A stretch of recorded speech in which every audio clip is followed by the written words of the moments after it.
गांव के सूरज की किरणें जैसे जैसे तेज होती हैं, सीमा की जिंदगी में भी एक नई रोशनी या कहें नई चुनौती आ गई है। शांति देवी खुश होकर पिंकी के ससुराल वाले बहू देखने आ रहे हैं।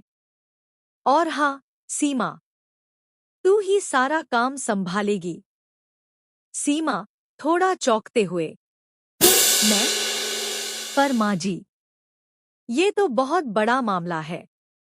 पिंकी तानों में, अरे हाँ भाभी, तुम्हारी प्रैक्टिस तो हो चुकी है बाहर वालों से मिलने की, अब ये भी कर ही लो।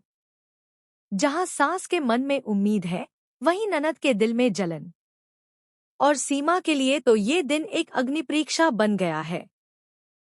गर्मी में काम का पसीना और रिश्तेदारों की उम्मीदें। सीमा के लिए आंगन एक रणभूमि बन चुका है। कमला पड़ोसन मजाक उड़ाते हुए, अरे सीमा, लग रहा है जैसे तू ही दुल्हन बनने वाली है। इतना सिंगार किस लिए?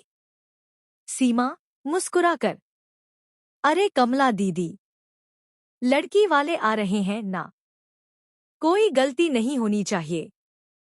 पिंकी की सहेली रीना तेजी से, वैसे पिंकी, तेरी भाभी तो ज्यादा चमक रही है आज, कहीं लड़के वाले उसी को पसंद ना कर लें। पिंकी नाक सिकोड़ते हुए, तू देखती जा रीना, इस बार बहू का असली रूप सबके सामने लाना है। आंगन की हंसी में छुपे हैं तानों के तीर, और सीमा को नहीं पता कि कोई उसकी हर चाल पर नजर रखे है। सीमा चाय पत्ती और मिठाई लेने बाजार आई है, लेकिन वहां होती है उसकी मुलाकात एक ऐसे शख्स से जो कहानी में एक नया मोड़ लाता है। दुकानदार सीमा से, बहू जी, इतना सब किस लिए? कोई खास मेहमान आ रहे हैं क्या? सीमा हंसकर, हाँ काका, पिंकी के रिश्ते वाले आ रहे हैं। सब कुछ परफेक्ट होना चाहिए।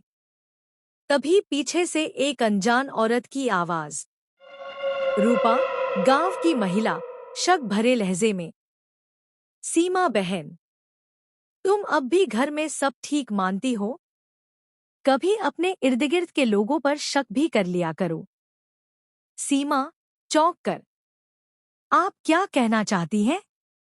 रूपा धीरे से, सिर्फ इतना कि जब रिश्ता किसी और का होता है तो बर्बादी का खेल किसी और से करवाया जाता है। रूपा की बातों ने सीमा के मन में शक का बीज बो दिया है। क्या कोई उसे फंसाने की साजिश कर रहा है? तैयारियां पूरी हो चुकी हैं, लेकिन सीमा की आंखों में नींद नहीं, दिल में एक अजीब डर समाया है। सीमा मन में, कल अगर कुछ गड़बड़ हो गई तो सब मुझे ही जिम्मेदार ठहराएंगे। पर सच क्या है? कौन है जो मेरे खिलाफ खेल खेल रहा है? पिंकी छत के कोने से, बहुत बन रही है मिस परफेक्ट। अब कल देखना कैसे उड़ता है इसका नकाब सबके सामने। कल की सुबह सिर्फ पिंकी की सगाई की नहीं, बल्कि सीमा के आत्मसम्मान की भी परीक्षा होगी। और कोई उसकी हार चाहता है? आगे देखिए।